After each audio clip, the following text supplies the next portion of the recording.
Shalom, amados, bendiciones para todos. Vamos a continuar con toda esta actividad en el marco del Shabbat, ya en las últimas horas, aprovechando todo el tiempo que nos regala el Señor en medio de este tiempo profético. Por favor, vamos a ponernos en pie para orar. Amado Señor, te damos muchísimas gracias por el privilegio que nos das de estar reunidos delante de tu presencia en medio de este tiempo.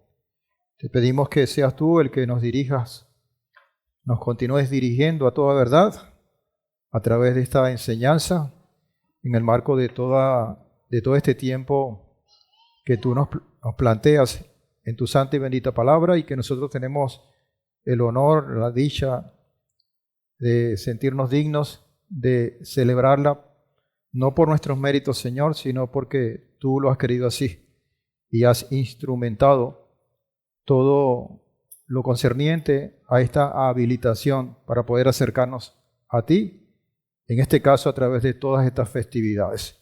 Por los méritos de tu Hijo amado, nuestro Mesías Yehoshua. Amén y amén. Podemos tomar asiento.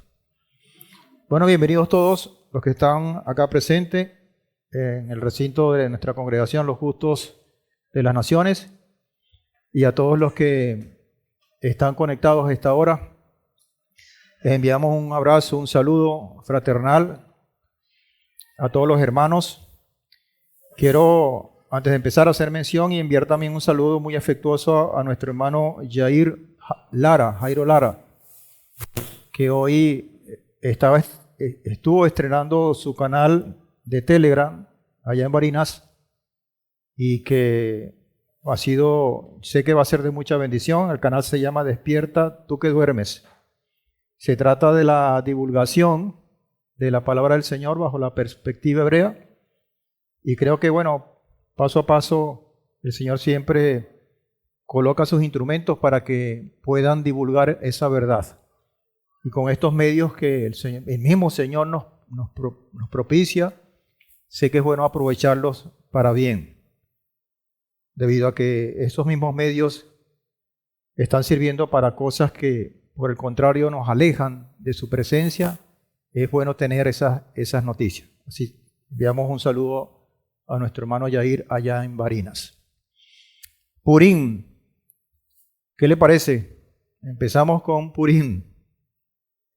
Y creo que es bueno, el tiempo es propicio como para recibir. Esto es como una antesala, como dice nuestro pastor Nahum, que tiene olor a reino, y dentro de ese reino las festividades son tan importantes, ¿no? Porque nos enmarca, son como unos hitos, unas marcas, unas señales que nos van dirigiendo dentro de ese plan, y esas señales son tan apreciadas, sobre todo cuando hay momentos de oscuridad, de confusión, de mucha agitación, y ver todas estas marcas de forma firme, constante, que son unas lámparas, son unos faros en medio de un mar turbulento. Y por eso agradecemos al Señor por regalarnos todos estos tiempos, y queda de parte de nosotros sacarle el mejor de los provechos, ¿no? Sé que para algunos, no muchos, quizás esto suena a una vana repetición, y que que como el concepto, como una materia dentro de cualquier ciclo desde el punto de vista escolar, uno dice, ya nosotros vimos el año pasado esto y el año pasado, y cuando tenemos ese pensamiento, esa actitud, de alguna manera cercenamos el desarrollo de nuestro crecimiento, ¿no? Y es que el Padre lo ha diseñado de esa manera, o sea, no hay forma de entenderlo, sino desde el punto de vista cíclico. Así que ese rey debe estar preparado porque comienzan los 180 días de festividad. Y yo no sé, ese rey como que es vitalicio. Aquí no hay votaciones para votar por otro rey, porque o le hacemos un golpe de estado. ¿Cómo es la cosa? ¿No quieres? Bueno, sí. Ese es un buen punto. Ay, señor, no. Cuando le dijeron que si quería portarse bien, saca esa barajita de la manga, no puede ser. Bueno, saludos a nuestro hermano Bexaler, a todos los que están escuchando, ese es el hermano Bexaler. Bueno, Purim 14 de Adar, 13-14 de Adar, es una fecha que ya es familiar para nosotros. Eso para este año comienza el lunes 2, esta próxima semana que ya está comenzando, lunes 2 de marzo hasta el 3 de marzo, con la puesta del sol, tanto el día 2 como el día 3, ese es el segmento, el periodo de tiempo que abarca ese día 14, que es cuando estamos, que en cualquiera de esas horas podemos estar celebrando. Por eso el Seder oficial de la Congregación Los Justos de las Naciones lo estaremos realizando el mismo lunes después de la puesta del sol, que es aproximadamente las 7 de la noche, teniendo en cuenta que estamos aperturando todo ese día, pues, porque el 14 termina al otro día, el martes, por decirlo de esa manera, a la puesta del sol. Por lo tanto, estamos dentro del tiempo. Y el ayuno de Esther, obviamente sí tiene que ser un poco antes. En este caso va a ser desde el domingo 1 de marzo, con la puesta del sol, hasta el mediodía del lunes, porque ese mismo día lunes, como lo decimos, es la festividad en la tarde. Por lo tanto, tenemos ese medio ayuno, podemos decir así, que siempre es tan importante, ¿no? Entonces, ahí sí vamos a tener un programa, ¿no? Entonces, hay que estar pendiente de todo ese compendio, esa colección bellísima, toda esa revelación que el Señor nos va a traer, estoy seguro de eso, para este tiempo, para este año. Así que los que tengan oportunidad, porque sé que es un día de trabajo, de estudio para muchos, no dejen de conectarse y de seguir y de participar aún en esta programación, no solamente de la festividad, sino estar dentro de la programación y en el propio ayuno, pues, que ofrece y que nos conecta, porque esto hay que decirlo de esa manera, es una conexión con la propia palabra. No es un invento nuestro, sino que el Padre lo ha establecido de esa manera. Así que bueno, ahí tenemos la agenda a cortísimo plazo, porque eso está comenzando ya pues en cuestiones de horas, de días o de horas, por decirlo de esa manera. ¿Está bien? Entonces tenemos las anotadoras oficiales allí que están, me da mucho gozo ver que ellas a su manera, me estoy refiriendo a las niñas, dibujan y plantean y traducen. Y yo he visto muchos dibujos y muchos planteamientos de ellas en esas páginas y de verdad que me sorprenden. Uno a veces subestima la capacidad de percepción o de análisis que tienen nuestros niños y cuando vemos, sé que el Señor de allí va a levantar hombres y mujeres de mucho peso en compromiso. Bueno, tenemos una escena bien en particular que para todos es muy conocida, que es esa precisamente.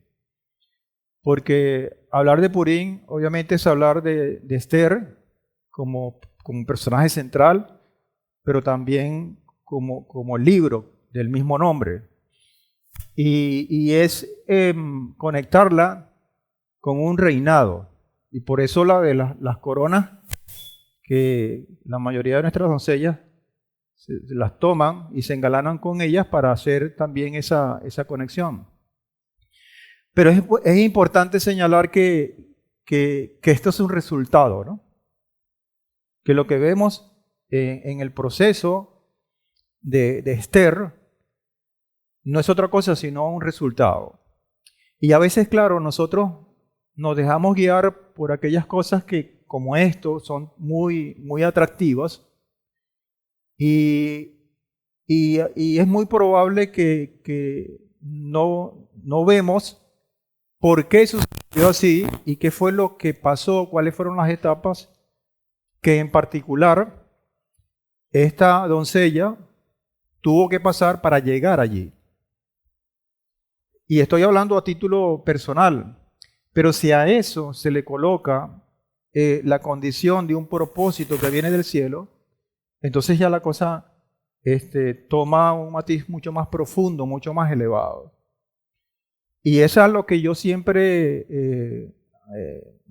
yo personalmente siempre estoy buscando eso para ver qué hay allí, porque para no dejarnos desviar por la brillantez de un resultado que está allí, que es evidente, pero que para que esté allí tuvo que haber pasado algo.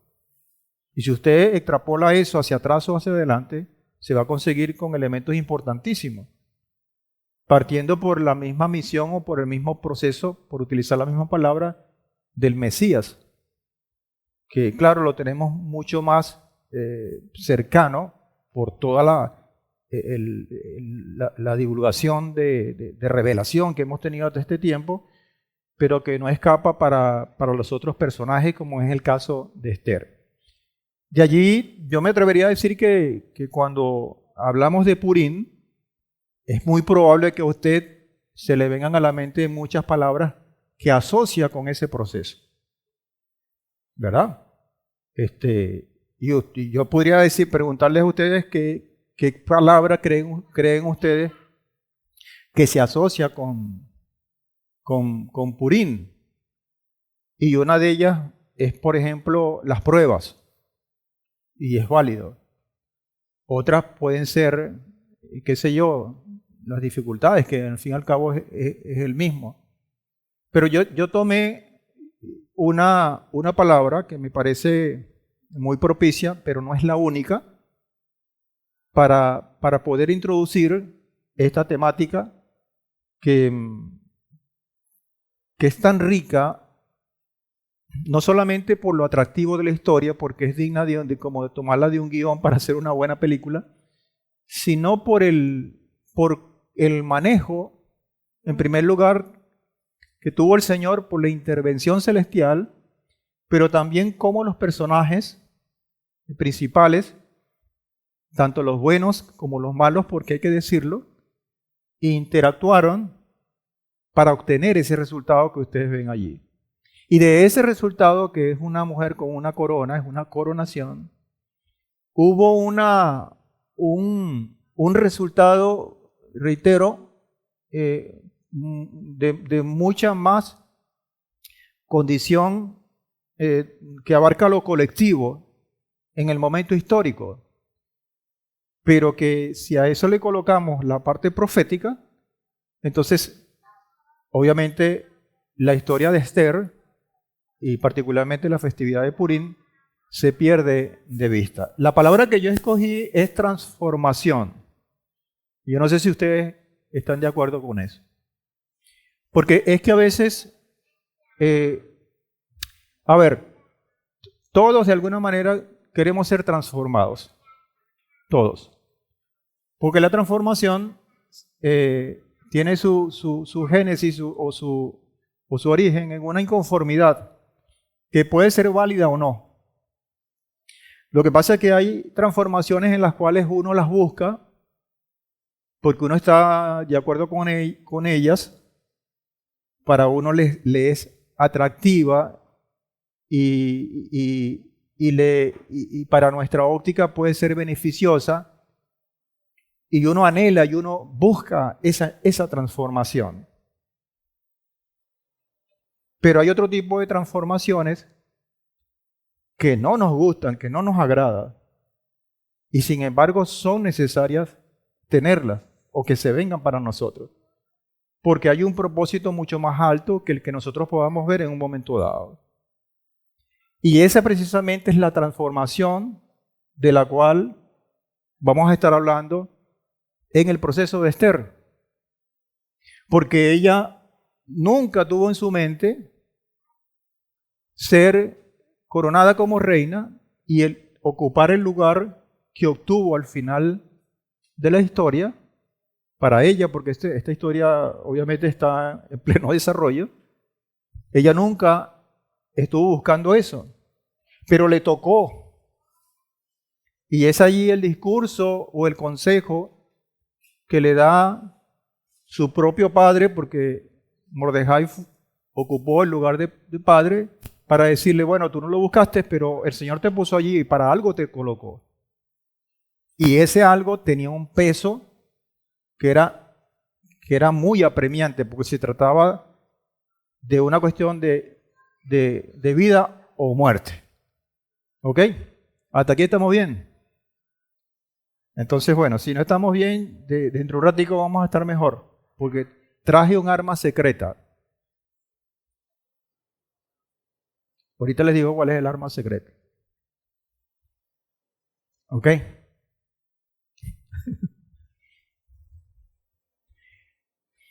Dice primera de Kefas, capítulo 2, versículo 9, pero vosotros sois linaje escogido.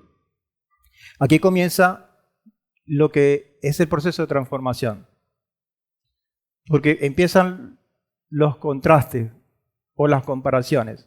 Porque uno dice, bueno, esto lo dice el Señor y yo soy obediente al Señor, yo creo en Él, yo tengo fe en eso. Pero el problema es que yo no me siento como linaje escogido.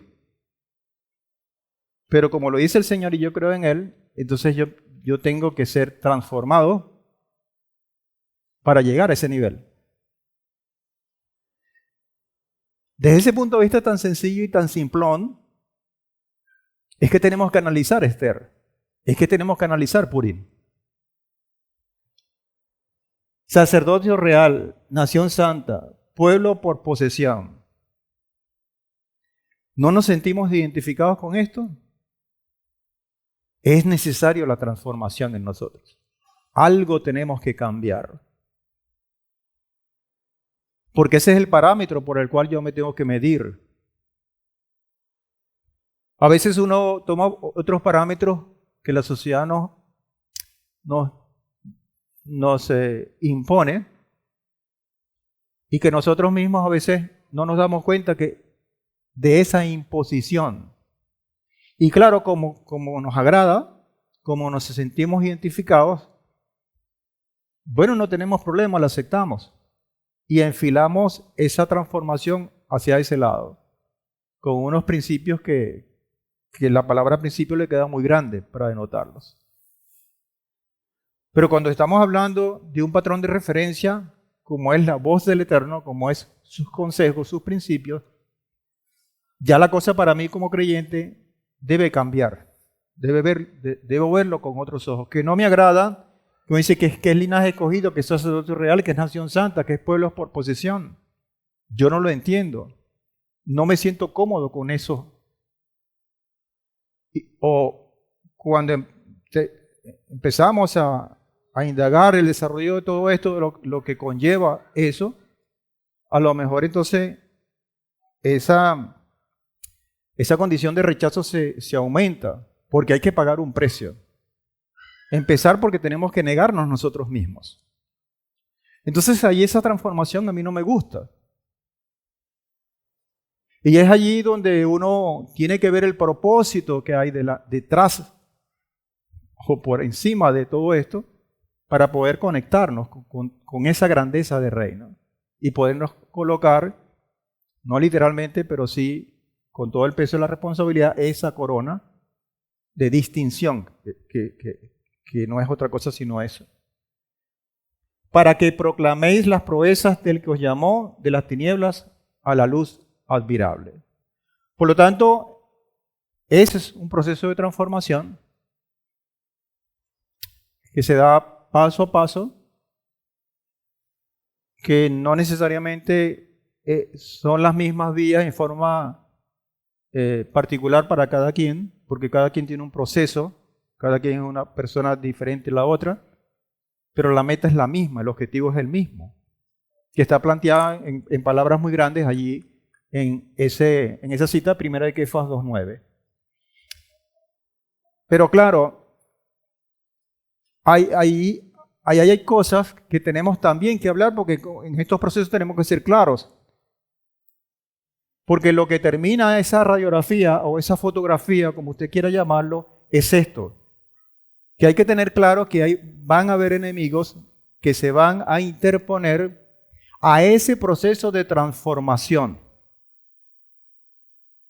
Y que claro, si se consigue con una persona que no está identificada, que está desganada, que está llevando a empujones, pareciera entonces que ese enemigo le cae como anillo al dedo. Y a lo mejor esa enemistad o esa traba que está allí, hasta lo ve con buenas intenciones, y uno pudiera decir, no ves, esto me lo envía el Padre porque por ahí no van los tiros. Entonces intervienen otras cosas que tienen que ver con el discernimiento, con la perseverancia, con la disciplina, etcétera, etcétera, etcétera. Pero una cosa es clara, nos vislumbra de alguna manera que hay un primer enemigo que somos nosotros mismos cuando eso sucede. ¿Sí? Que somos nosotros mismos. Y no va a ser el único enemigo. A ese proceso de transformación se va a interponer otro enemigo, además de nosotros mismos, y en ese caso va a estar fuera de nosotros. Y eso lo vemos con mucha claridad en el proceso de Esther. Porque ese enemigo que está fuera de nosotros ya tiene un nombre en particular, que nosotros también lo hemos manejado a forma de advertencia inclusive, y que tenemos que tenerlo muy presente. Estamos hablando del antisemitismo, que últimamente está muy de moda. Antisemitismo. Ese es el enemigo externo y que tiene un nombre y apellido en este proceso de Esther, que es muy conocido y que esta mañana escuchamos algún adelanto de parte de Moreda Tiel con respecto a el origen de este enemigo externo. Dice el Shemot 17:16, porque dijo, por cuanto una mano fue alzada al trono de Elohim, al trono del Eterno, Adonai tendrá guerra, tendrá confrontación, o sea, es un enemigo, contra Amalek, de generación en generación. Por lo tanto, esto es como una especie de advertencia, que bueno, eso pasó en aquel momento. Pero el problema es que la palabra en la que yo creo dice que esa condición de ese enemigo va a estar presente en cada una de las generaciones. Entonces, eso para mí, si yo quiero un proceso de transformación, tengo que avisorar y tengo que armarme, como lo acabamos de ver también en las porciones que habíamos estudiado, con las armas correspondientes, que son armas espirituales, para poder hacerle frente a ese enemigo. ¿De acuerdo? ¿Estamos bien hasta ahora o no? Hay una mosca que llegó retrasada. Entonces el otro enemigo es la asimilación, que ese es el interno, que eso tiene que ver con mi decisión. Esa la puedo gobernar yo, está bajo mi dominio, y precisamente ese enemigo, como yo lo decía al principio, somos nosotros mismos. En Romanos 12:2 dice, no os adaptéis al mundo. Entonces, la asimilación es una especie de adaptación. Adaptación al mundo. Al mundo. Si no sed transformados, y aquí estaba la palabra transformación, otra vez, por la renovación de la mente. Es decir, comienza a lo interno. A lo interno. para que comprobéis cuál es la voluntad de Adonai, lo bueno, lo aceptable y lo perfecto. Y ahí podemos desarrollar un montón de cosas bien interesantes, pero solamente con esto es suficiente para poder esbozar la estructura a la cual yo y cada uno de ustedes nos debemos enfrentar, no solamente para entender el proceso de Esther, sino para tomarlo, actualizarlo en forma de lo que existe hoy, en lo contemporáneo, pero cuyos principios prevalecen y son los mismos a través del tiempo.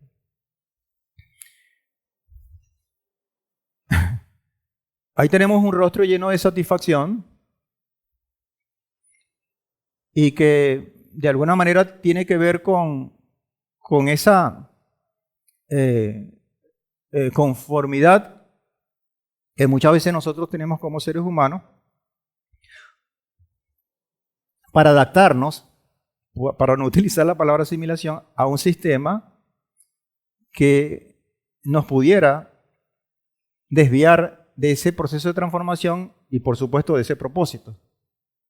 Y aquí podemos nombrar muchas cosas y la lista es larga. Por ejemplo, somos complacientes con el sistema, somos tolerantes con él, somos ambiguos, a veces tenemos un pie aquí, a veces tenemos un pie allá.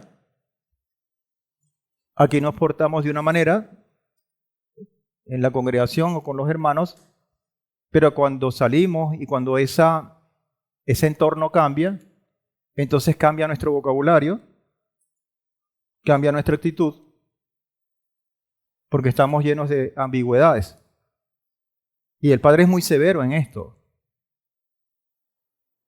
Porque la tibieza, la ambigüedad, bíblicamente hablando, se llama, o por lo menos en la traducida en las versiones castellanas, en tibios.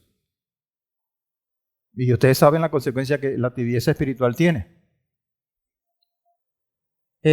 Tomamos preferencias sin ver, nuestras preferencias sin ver, sin pasarlas por el filtro del Señor, y nos sentimos identificados con los valores que nos muestra muchas veces el sistema, en términos de deporte, en términos de política incluso, en términos de religión incluso, en términos de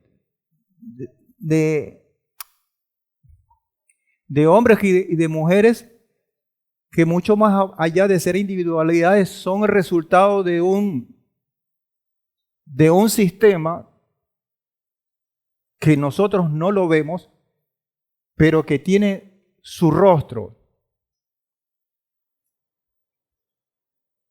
Y que ese rostro va a llegar a cada uno de nosotros. Porque es la forma. Usted conoce a Shakira, ¿verdad? Por poner un ejemplo. Pero usted no conoce lo que está detrás de Shakira. Es el sistema. Y yo puedo nombrar aquí, puedo pasar la noche, no solamente hablando del ámbito, si se puede llamar musical o farandulero, no sé cómo puedo decirlo. ¿Ah? Artístico, está bien. Pero puedo hablar del ámbito deportivo, puedo hablar del ámbito político, del ámbito social, y siempre hay que ver qué hay detrás de todo esto, qué sistema lo soporta. Porque entonces nos quedamos con esa fachada.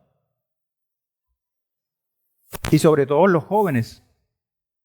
Pero los que no somos jóvenes, por no decir otra cosa, no estamos excluidos de los resultados, malos resultados que esto puede traer.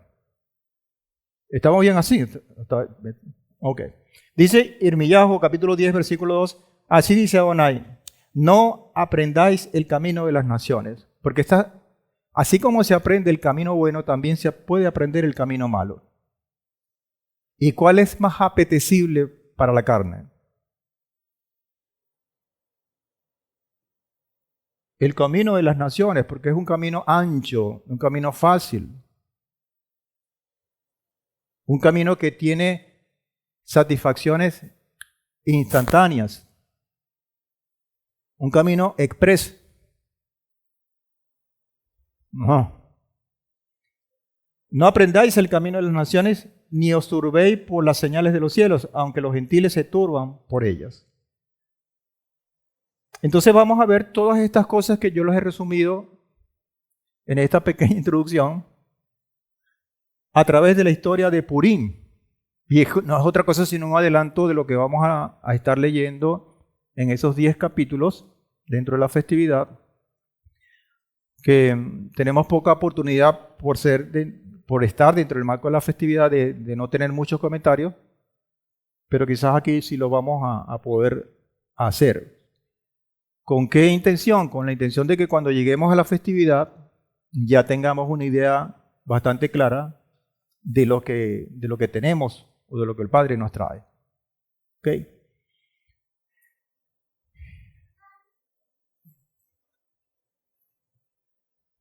Hay una condición que para muchos es un obstáculo cuando nos enfrentamos con historias bíblicas. Por ponerlo de una manera muy sencilla, que es el pasado. ¿Cómo traducir eso que sucedió en el pasado, refiriéndonos al tiempo, pero también lejanos en costumbres, en geografía, en idiomas, en tantas cosas, que lo sentimos muy ajeno a nosotros? ¿Cómo traerlos al presente, que ya tiene cierta dificultad, pero cómo llevarlos no solamente al presente, sino al futuro? Que para nosotros es tan interesante. El pasado tiene historias, el presente tiene vivencias y el futuro nos obliga, de alguna manera, a prepararnos. Entonces, este pasado tiene una historia, o tiene muchas historias. Una de las historias es la de Esther. Vamos a ver cómo esa historia se convierte en nuestra vivencia en la actualidad y tomar de allí las herramientas necesarias, importantes, que son muchas también, para entrar en la preparación. Todo en el ámbito de la transformación, de la cual he venido hablando desde el principio. De los personajes que intervienen aquí son 4. Ahí hay un gentío también, pero solamente son los 4 que estaban allí. A ver si me ayudan ustedes. ¿Quién es el personaje principal? Adasa, ¿verdad? Que es Esther. El otro personaje es Mordejai. Vamos a entrenar. El otro personaje es Ahasveros, que en las versiones se llama Artajerjes, el suero, no sé. Necesito una solución, un suero. Y el otro personaje es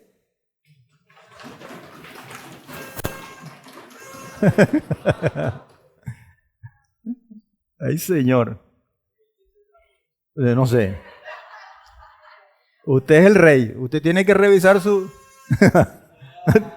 usted tiene que revisar su cosa. Esos son los personajes que están interviniendo. Todos interactúan de una manera bien interesante para obtener un resultado. Porque claro, aquí hay un personaje central que no aparece allí y que ustedes lo conocen. Es el que está moviendo todos los hilos para que estas cosas se produzcan. ¿Ok? El titiritero que mueve los hilos de estos personajes. Todo comenzó en la antigua Persia en el siglo IV antes de la era común. Entonces esa parte de la historia que está lejos, que tengo que ver yo con eso, etcétera, etcétera. ¿Cómo? Sí. Y Persia tiene un peso específico en la palabra, hay que ver eso con mucho cuidado. Sí. Bueno, los judíos eran en aquel momento súbditos del poderoso imperio persa, que se extendía por 127 países. En términos geográficos, lo que está sombreado en rojo es ese imperio persa que no era pequeño. No era pequeño. Son 127 países o naciones que integraban en ese momento todo ese imperio. ¿Okay? Dentro de ese imperio estaba ese señor Artajerjes, que era el rey, que tenía una personalidad bien definida y bien particular. Y este relato comienza con una fiesta también muy particular, pero que tiene un resultado muy, ¿cómo haría yo? Un resultado nefasto o fatídico. El rey Ahasveros celebró una gran fiesta que duró 180 días. Ese Ahasveros no se parece al... En el séptimo día de esta fiesta, el corazón de Ahasveros estaba alegre por el vino. Y eso es una forma muy, ¿cómo que dicen? Elegante. Es un eufemismo para decir que estaba borrachito. Estaba alegre por el vino. Y ordenó que su esposa Vasti se presentara ante todos los hombres para mostrar su exquisita belleza. La veía como un trofeo. Como un trofeo. Por supuesto, esto parece que hirió la sensibilidad de esta mujer. Y Vasti se negó a ir a atender esa petición. Y Ahasveros ordenó su destitución. Entonces aquí se abre el panorama para que se den las cosas de la manera como se dieron. Los consejeros de este rey, vale decir, le aconsejaron, vamos a hacer un tipo de casting, vamos a evaluar, a llamar las doncellas y a evaluarlas para tomar de allí la sustituta de esta la que fue tu esposa. ¿Okay? Ahasveros organiza una selección de jóvenes vírgenes y de hermosa apariencia, y la joven que hallara favor a los ojos del rey sería la nueva reina. Entonces, había otra historia que era paralela, que no tenía tanta pomposidad, pero que sí tenía muchos principios claros y mucha condición de convicción. Y ahí entran estos dos personajes, que es Mordejai y Esther.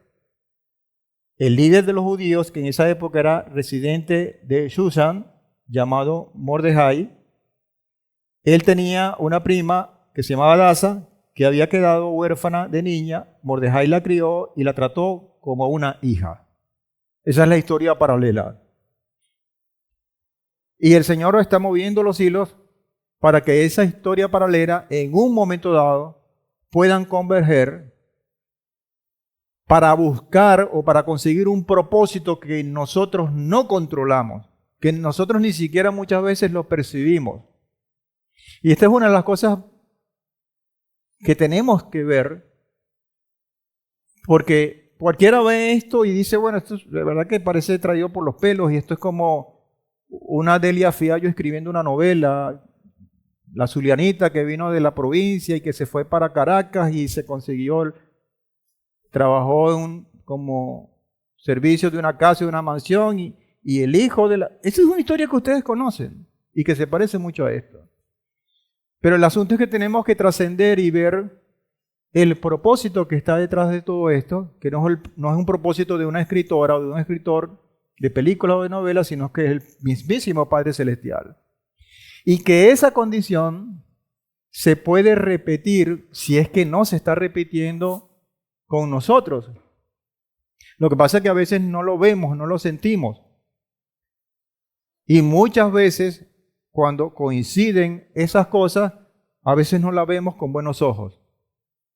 Vértale, llovió, me quedé en la casa hice esto, hice aquello para que se dieran las cosas. Y hay un mundo de posibilidades para que las cosas ocurran o dejen de ocurrir. Hadasa no deseaba ser reina, no estaba dentro de sus planes. Yo creo que ni se lo imaginaba por su condición. No solamente dentro de la condición del poderío, digamos, material, sino porque era judía en una tierra extraña. Era extranjera en esa tierra. ¿Y quién le iba a pasar por la cabeza eso?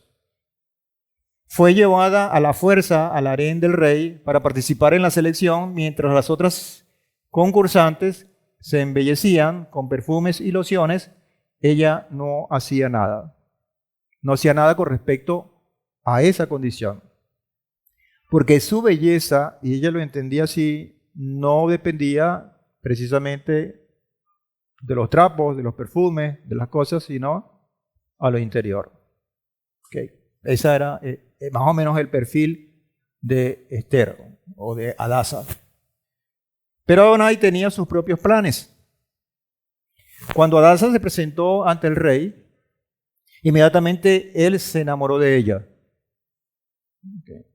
Y Hadasa se convirtió en la nueva reina de Persia. Nada más y nada menos. Todo ese vasto imperio que vimos en el mapa, ella de alguna manera lo tenía a sus pies. Porque en reiteradas oportunidades el mismo rey le dijo, pide lo que quieras. Eso huele como a cheque en blanco. Pide lo que quieras. Por orden de Mordejai, y aquí entonces comienza un segundo elemento que son las estrategias. Las estrategias. Aquí vamos a ver una cosa tan interesante, hermanos, que a veces uno dice, a ver si me puedo explicar bien. Uno sabe y uno tiene la convicción, y es así, que todo lo está controlando el Señor. Pero ¿cómo traducimos nosotros ese control? De brazos cruzados. O sea, yo no voy a hacer nada porque todo lo va a hacer el Señor. Y eso no es así, eso es falso. Eso no es bíblico. O sea, el hecho de que yo tenga la convicción y que yo sé, y es así, el Padre tiene el control de todo, no me da a mí el derecho de descansar y de acostarme a dormir porque el Padre tiene el control de todo. No. Porque entonces me convierto en otra cosa, me convierto en obstáculo de ese control. Y eso lo vemos en todos los procesos, en todos. No está incluido prácticamente desde Adán hasta el propio Johanán allá en Patmos. Vemos ese proceso que se repite con sus acepciones, porque son momentos históricos diferentes. Entonces Mordejai, que fue un hombre sabio, le da la orden a Hadasa, y Hadasa de rehusar divulgar su nombre y su nacionalidad. De modo que se llamó Esther, que era un nombre mucho más alineado con todo el ambiente que se vivía. Allí pues hay una línea que puede ser el inicio de las cosas como sucedieron. Mordejai al rescate. Antes que se desenvolvieran los hechos que iban a derivar en las cosas que ya conocemos, poco después que Esther se convirtiera en reina, eso fue prácticamente ahí, estaba pegadito en forma cronológica, el padre, porque fue el Señor, le permitió que Mordejai escuchara a dos de los guardianes del rey discutiendo un plan para asesinar al mismísimo rey.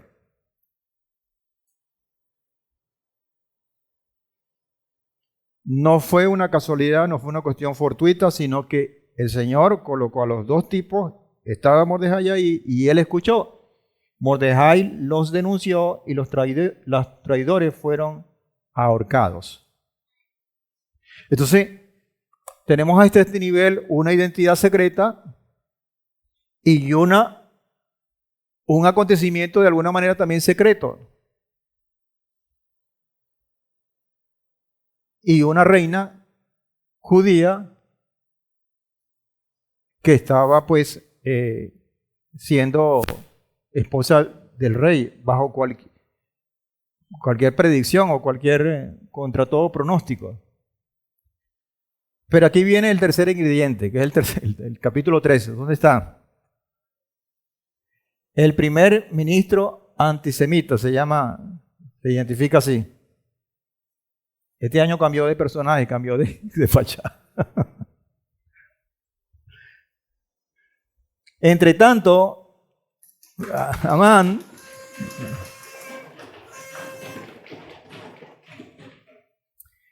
fue ascendido al cargo del primer ministro. Entonces, fíjense cómo se dan las cosas, ¿no? Hay una estrategia por allí, pero también estaban sucediendo cosas dentro del palacio. ¿No es así, rey? Están sucediendo cosas allí, en el cual nombran a este señor como cargo del primer ministro, que era en la mano derecha del rey, de Artajerjes. Ese señor era un enemigo de los judíos, era el Amalek de la época. En realidad era un descendiente de Amalek. ¿Okay? Entonces ahí están subrayados los nombres para no pronunciarlo. Dice Shemot 17:16, otra vez, porque dijo, por cuanto una mano alzada al trono del Eterno, Adonai tendrá guerra contra Amalek de generación en generación. Entonces le tocó a este señor ser el Amalek de esa generación. Entonces, la pregunta será, ¿cuál será el Amalek de esta generación?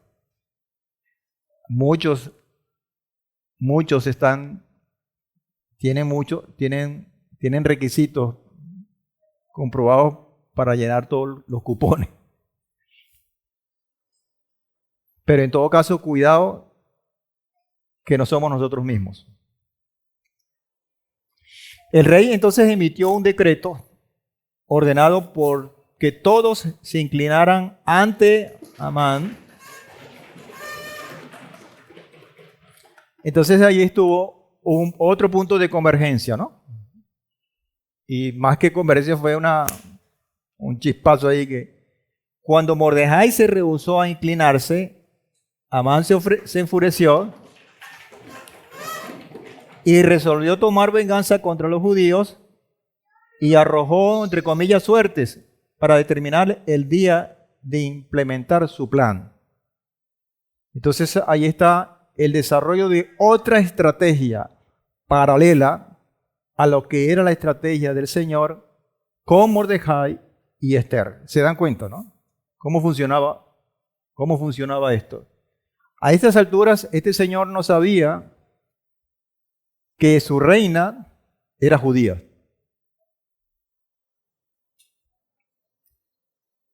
Y uno se pregunta, oye, la estrategia de Mordejai estaba dando resultados. Porque de alguna manera, si él sabe que su reina era judía, por lo menos cambia de estrategia. No hace lo que intentó hacer, pero el Señor sí lo sabe. El día señalado fue el 13º día del mes hebreo de Adar. Amán envió proclamas a todas las tierras del rey.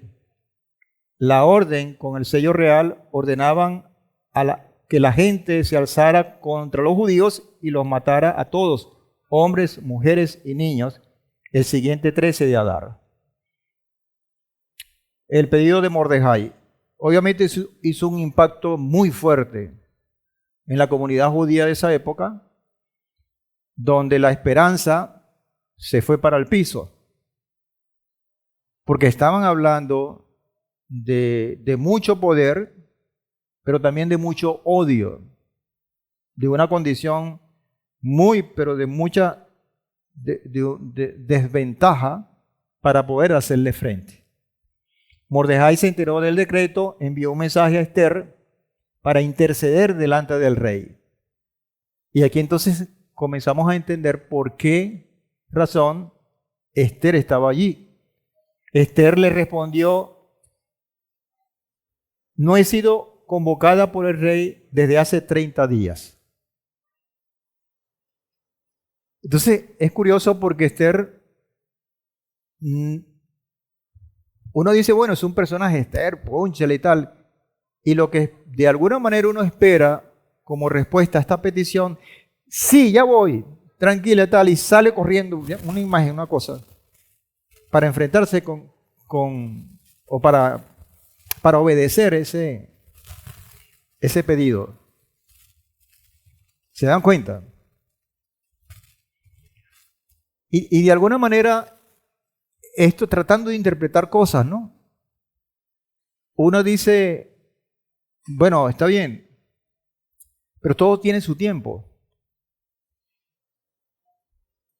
Porque a veces uno se culpa, ¿no? Vértale, el Señor me puso esto, mandó a este hermano para que me diera esto y tal, y yo me quedé quieto, yo no hice nada. Más bien, le puso impedimentos a esas cosas. Yo estoy elucubrando un poco. Y entonces empiezo a culparme. Sí, yo soy el llamado para esto, y para algo el Señor está permitiendo, y yo más bien estoy siendo traba para que no sucedan las cosas.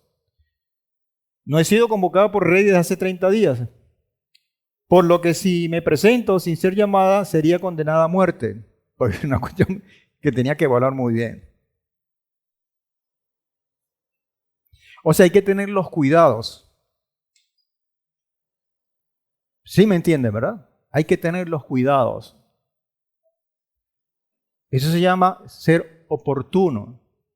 Oportuno. No es que no queremos hacer las cosas, sino que hay un tiempo para que se den las cosas, que es el tiempo oportuno. Pero claro, eso es tan frágil y eso es a veces tan difícil, tan complicado de saber, que allí entonces tenemos que depender del Padre para que Él nos dé el discernimiento. Porque hacer algo oportuno es no hacerlo antes, pero tampoco hacerlo después. Tiene que ser en el momento. Mordejai envió otro mensaje en cuanto a la ratificación de esto y le envía, yo creo que en el capítulo 4 está esto, dice, no pienses que escaparás al decreto por tu posición, al decreto de matar a los judíos. No pienses que estás a salvo de eso. Mordejai le dice para que ella esté clara, me dice, bueno, a lo mejor esta muchacha está pensando que como es la esposa del rey, se va a salvar. Porque tú antes de ser la esposa del rey eres judía. Y sabemos cómo procede esta gente. Porque si permaneces en silencio, en ese momento la salvación vendrá para los judíos de otra fuente. Es decir, entonces ahora el secreto que era estratégico en aquel momento, ya como que dejó de serlo. Ya tenía que emerger. Era oportuno que emergiera.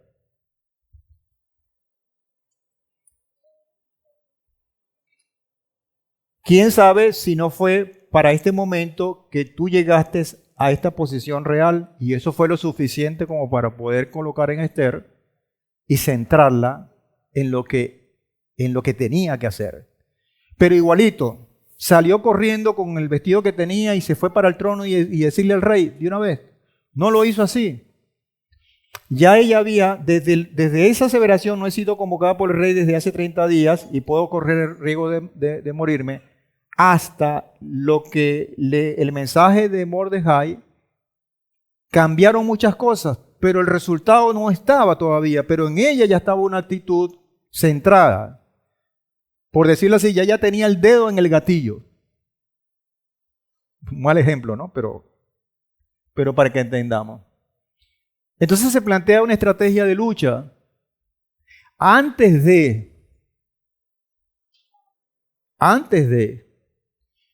Esther aceptó presentarse ante el rey, pero le pidió a Mordejai, y aquí está una cosa central, una cosa bien importante, que ayunaran 3 días y 3 noches.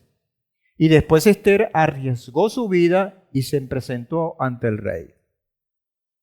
Es decir, vamos a buscar la conexión espiritual, vamos a prepararnos completamente con lo que el Señor nos ha dado, que es la oración, que es la única que puede salvar esa diferencia y que puede hacer la conexión para que el que controla todo esté con nosotros.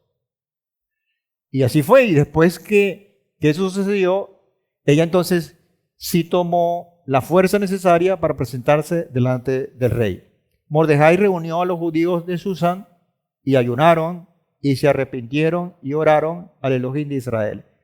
Ese arrepentimiento pareciera que estuviera como desfasado, pero obviamente saben que ellos estaban fuera en un país extranjero y había muchas costumbres que ellos habían tomado, vale decir el antisemitismo, que es el enemigo exterior, para hacer las suyas. Y de alguna manera ellos estaban viviendo en tierra ajena y como en Babilonia, obviamente porque eso era parte de una herencia bien nefasta, ellos estaban asimilados allí. Entonces fíjense que a veces eso pasa desapercibido y es la liberación de los judíos, es decir, no permitía que los asesinaran, pero había una transformación interna que no es muy clara o no está tan rimbombante como el mensaje central de liberación o de salvarles la vida. No había una condición de arrepentimiento. Eso es importante señalarlo. El primer banquete. ¿Ok? Al tercer día de ayuno, ya preparada espiritualmente, Esther vistió sus vestimentas reales, o sea, no se vistió, sino se colocó sus atavíos como lo que ella era, lo que representaba en autoridad, y eso también es importante que lo tengamos presente, sus vestimentas reales, y entró a la cámara de Ahasveros. Inmediatamente el rey extendió su cetro y escuchó de boca de Esther: quisiera invitar al rey, y esto es... Yo voy a tener el arma secreta ahorita, pero no se preocupen. Quisiera invitar al rey y al señor a un pequeño banquete que he preparado. Fíjense, aquí no podemos quitarle vamos a decir para que me entiendan bien, sobre todo el gremio femenino. Las mujeres son especialistas en esto. Y cuando esa especialidad que tienen como don celestial se une al propósito celestial, ¿quién puede con ellas? Ella primero se vistió con sus galas. Y segundo, no fue desbocada. Me dice: ¿tú sabes el cuento? El bicho dice que tú tienes como ministro, está asesinando a mi pueblo. ¿Lo pudo hacer o no lo pudo hacer? Tenía la autoridad para hacerlo. Ella no lo hizo así. Ella se conectó sin formar parte del sistema. Tomó de esa condición y la revirtió a su favor. Se vistió como reina y utilizó de alguna manera el lenguaje, ¿cómo se llama? Se me fue el nombre, del diálogo político de ese entonces. ¿Y cuál era el diálogo político que entendía Ahasveros? Una fiesta, el banquete, papá. La diplomacia, gracias por la diplomacia de paz.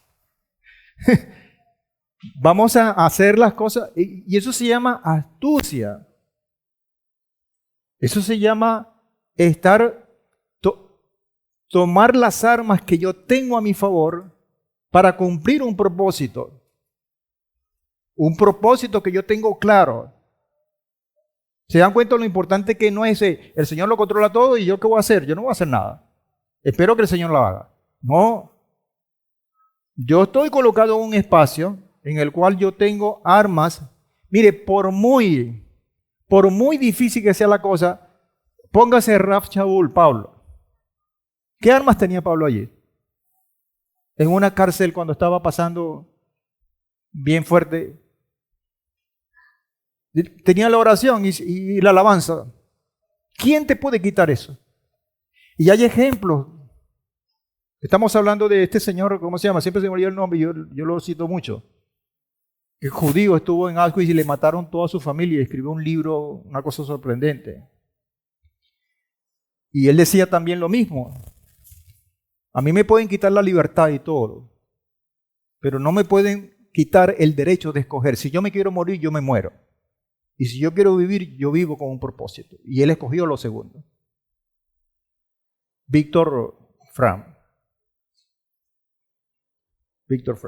Entonces, ella tomó, se vistió, lo invitó a él y al segundo a un pequeño banquete que preparaba. Entonces, imagínate ustedes, si el gran banquete duró 180 días, este pequeño pudo haber durado, no sé, bueno, pudo haber durado mucho, ¿no? El primer banquete. Ahí estaban entonces los tres personajes que estaban allí y que ¿quién tenía el control de qué aquí en esta imagen?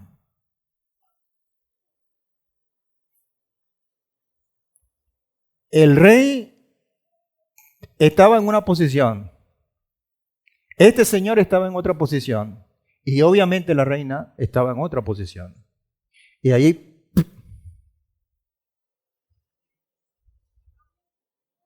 y todos presentan un interés diferente. Todos estos tres personajes representan un interés diferente. Pero ¿cómo se desarrollan las cosas? ¿A quién va a favorecer el Eterno? En medio de esos intereses particulares. Cuando las cosas se hacen correctamente como debe ser.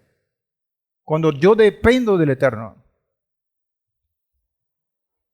El rey y Amán se quedaron a... Entonces se unieron a Esther en el brindis y el rey preguntó a Esther si no tenía nada que pedir. Y aquí entonces para uno es la oportunidad de oro. Sí, respondió Esther. Apreciaría entonces que mañana, otra vez, uno pudiera decirte, este tipo que escribió esto, lo que quiere es alargar más la cosa para tener más rating. Apreciaría que mañana nuevamente el rey y su ministro se unieran a mí para un banquete y entonces le diré al rey mi pedido. ¿Qué aumentaba en estos dos personajes, tanto en el rey como su ministro, esta posición? La expectativa. Y por otro lado, quizás ella estaba buscando seguridad. No sé qué pasaba por la mente de esta mujer cuando se plantea esto. Vale, pues, este señor se alegró. ¿Qué honor le había sido concedido? Otra fiesta en la cual yo he sido invitado por la reina. Entonces preparó en ese momento una horca que era mucho más alta que él con la intención de ahorcar a Mordejai. Ese chinito no estaba en la... Ahí tenemos un rey trasnochado, el comienzo del fin. Y aquí entonces comienza la intervención del padre para mover sus hilos. En una noche, revisando sus crónicas, el rey recordó que Mordejai salvó su vida cuando los dos súbditos acordaron matarlo. ¿Se acuerdan de aquel acontecimiento que fue al principio? Y esa es otra cosa que uno decía, bueno, pero ¿qué voy a hacer yo con esto? Si esto ya de qué me sirve ser bueno.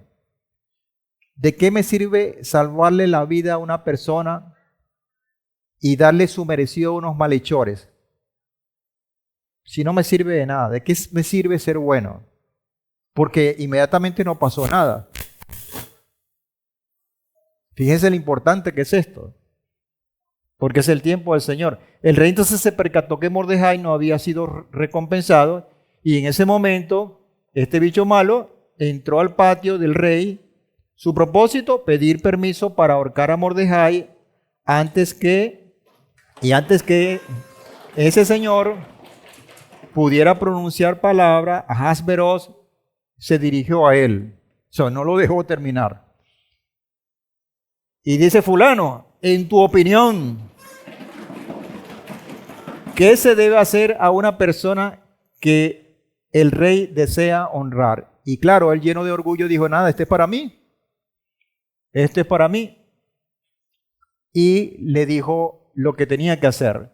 Él respondió, trae las vestimentas reales y un caballo real y que uno de los nobles del rey vistan al hombre y lo lleven en él a caballo a través de las calles de la ciudad, proclamando ante él, así se hace al hombre a quien el rey desea honrar. Gran idea, respondió Ahasveros. Haz eso con Mordejai el judío. ¿Ustedes conocen a Condorito?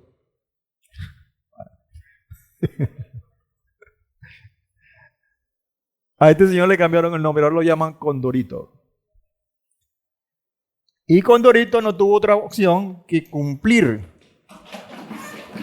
Al día siguiente fue y honró a Mordejai y luego se apuró para el segundo banquete. Dice, bueno, perdí una batalla más no la guerra, voy por lo mío. Y se pone su cosa para ir al banquete.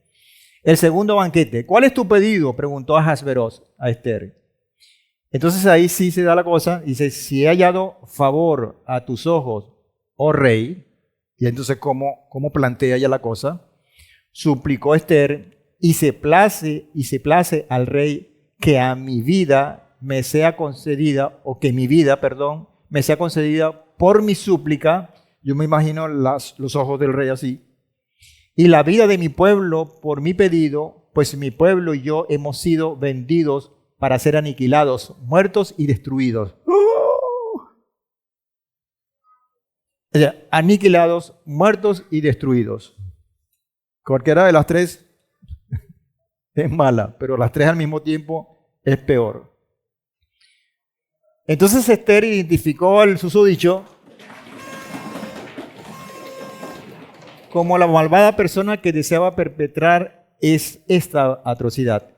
El rey se enojó grandemente y le ordenó a este señor que ese señor fuera ahorcado en la horca que el malvado había preparado. Entonces fíjense cómo dan vueltas las cosas. Las cosas dan vuelta. El rey dijo a Mordejai y dio a Mordejai y a Esther permiso y ellos rápidamente escribieron un decreto que revocaba el nefasto edicto. El decreto otorgaba a los judíos permiso para defenderse contra sus enemigos y nadie evitó que los judíos pudieran defenderse. La batalla final, el 13 de Adar de ese año, los judíos de todo el imperio persa se movilizaron y mataron a los enemigos. En Susán, entre los muertos estaban los 10 hijos del malvado. Y el 14 de Adar, los judíos de todo el mundo celebraron y los judíos de Susán eliminaron a sus enemigos. Y por eso estamos celebrando. Por eso hay que tener presente que las cosas que lucen en principio como una adversidad se puede convertir, se puede transformar en un momento de celebración y de agradecimiento.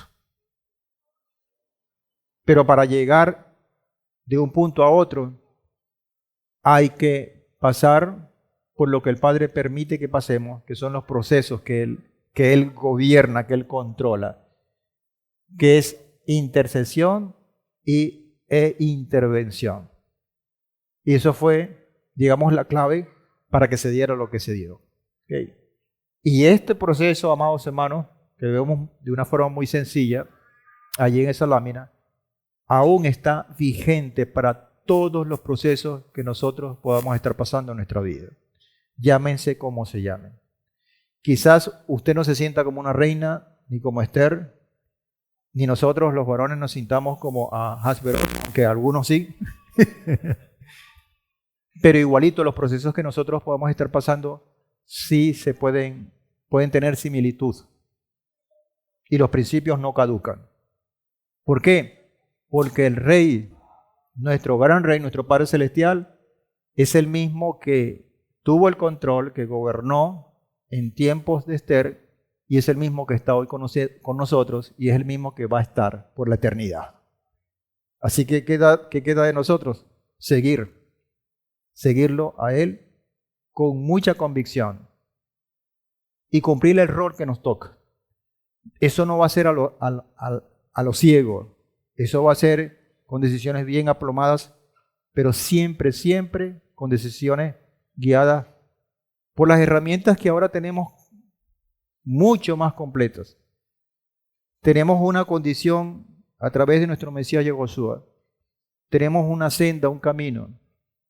Tenemos una condición de dignidad a través de sus méritos. Tenemos una esperanza que nos da precisamente ese pasaporte. De alguna manera ese rey Ahasveros, cuando le dice ¿qué quieres? Pide lo que quieras. A nosotros el Padre nos hace esa solicitud. Y nosotros vemos la cristalización de esa grandeza a través de la obra maravillosa que el Padre Celestial está haciendo en su Hijo amado. Y no hay festividad, no hay banquete más grande que nutra más esperanza, optimismo, que ese reino milenial que nos espera. Así que, mientras tanto, Haxamea Purim. Muchas bendiciones, Haxamea. Y aquí está el arma secreta.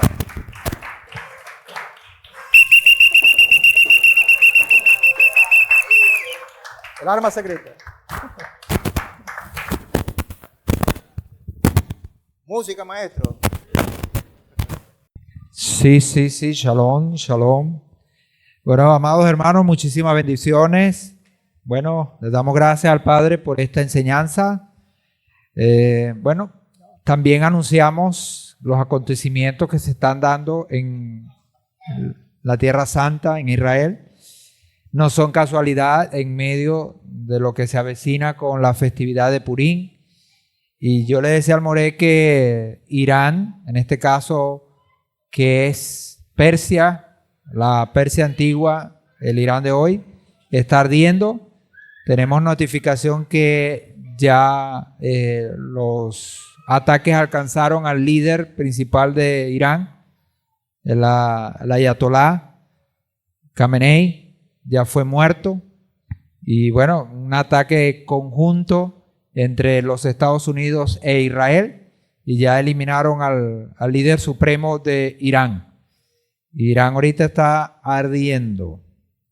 Está ardiendo. Oremos al Padre por el pueblo de Israel, porque sabemos que, bueno, no se van a quedar quietos ante semejante ataque fortísimo. Van a venir represalias, van a venir ataques también de parte de ellos.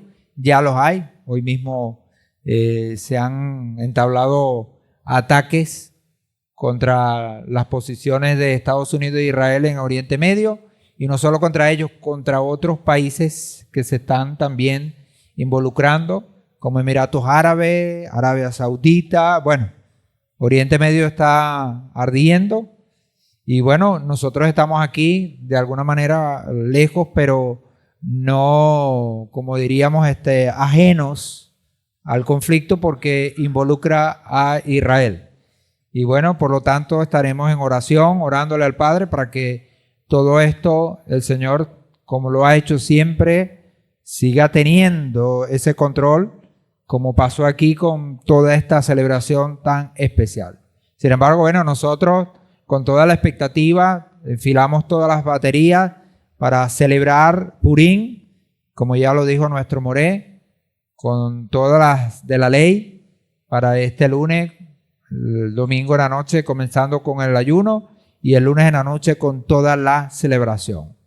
Oramos pues para que el Padre proteja y guarde al pueblo de Israel en todo lugar del mundo, porque sabemos que esta gente no solo está allá, sino que, bueno, está regada y diseminada por el mundo, y no sabemos qué represalia pueden tomar ante las situaciones que se está dando. Una guerra fuerte, Pero sabemos que el Señor protege y guarda a su pueblo, al pueblo de Israel, entre los cuales estamos hoy nosotros también como parte de ese pueblo. Por lo tanto, pues les invito a que estemos atentos, orándole y pidiéndole a nuestro Padre pues por Israel. Amén.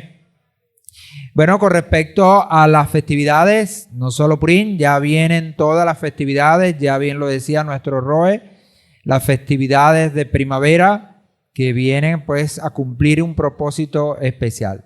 Hemos pasado por la red, los canales pertinentes, la rotación de servicio para las convocatorias. Sabemos que tenemos una rotación para Shabbat semanal y ahora también tenemos una rotación para lo que será el servicio de lo que es las convocatorias. En este caso, el tema de la limpieza, cada familia pues asignada a una convocatoria. Hay convocatorias especiales como por ejemplo Pesach. Pesach tiene la particularidad pues que tendremos vigilia, estaremos doble tanda, ¿ok? Y bueno, esas festividades que tienen doble tanda, tendremos entonces también una doble tanda de servicio para que estemos atentos y podamos entonces saber cómo es que nosotros vamos a funcionar. Cualquier duda, no escatimen en preguntar para dar la información pertinente y así hagamos un excelente y buen trabajo. Amén. Bueno, entonces ya estamos listos con Purim, venimos con Purim y próximamente, dentro de 15 días después, tendremos Rosh Hashanah, el inicio del año, y ya sabemos que luego de ello comenzamos con el programa de las convocatorias anuales, que son las convocatorias del Señor. Pesach como la primera, pero no solo Pesach, sino todo lo que circunda esta festividad de Pesach, que sería primero la revisión del Cordero, luego el ayuno de los primogénitos, Pesach, la celebración como tal, panes sin levadura, el cierre de panes sin levadura, Bikurim, la cuenta del Omer, hasta llegar a Shavuot, para así cerrar entonces con estas festividades de primavera. Amén. Y bueno, ya después estaremos conversando con la segunda tanda, que son las festividades de otoño. Sin embargo, la rotación de servicio en cuanto a la limpieza está completa hasta todas las convocatorias de este año. Amén. Bueno, bendiciones a todos, amados. Vamos entonces a alinearnos para que podamos hacer el cierre especial. Tenemos pendiente una reunión con los jóvenes que son parte y por supuesto también aquellos que son parte de los ministerios para todo lo que va a ser el servicio dentro de las convocatorias, cantores, danzores, ¿ok? Que podamos entonces también reunirnos para confeccionar y armar todo lo que va a ser las ministraciones que tendremos en las convocatorias. Amén. Entonces queremos comenzar con todo lo que tiene que ver estas convocatorias de Año Nuevo, en el Año Nuevo, Rosh Hashanah. Amén. Bueno, bendiciones a todos, amados. Vamos a pedir entonces para que acomodemos y tengamos el Agdalá.